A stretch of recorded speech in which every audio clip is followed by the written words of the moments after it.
what has happened has been phenomenal, as I said. And পাকিস্তানের চেয়ে বাংলাদেশ ভালো দল। পাকিস্তানকে লজ্জাজনকভাবে হারিয়ে সংবাদ সম্মেলনে বাংলাদেশকে নিয়ে একই বললেন বিরাট কোহলি। প্রিয় দর্শক, আজ চ্যাম্পিয়ন ট্রফির পঞ্চম ম্যাচে ইন্ডিয়ার বিপক্ষে টসে জিতে আগে ব্যাটিং করতে নামেন পাকিস্তান।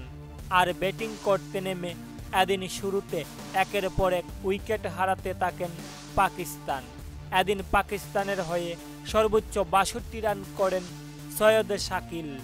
নির্ধারিত ওভারের ২ বল হাতে থাকতেই সবকয়টি উইকেট হারিয়ে মাত্র ২৪১ রান সংগ্রহ করেন পাকিস্তান।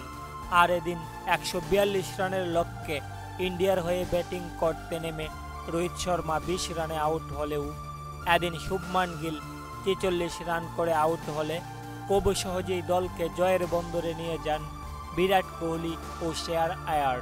তবে এদিন পাকিস্তানকে এমন লজ্জাজনকভাবে হারিয়ে সংবাদ সম্মেলনে পাকিস্তানকে রীতিমতো অপমান করে বাংলাদেশের সাথে তুলনা করেছেন বিরাট কোহলি।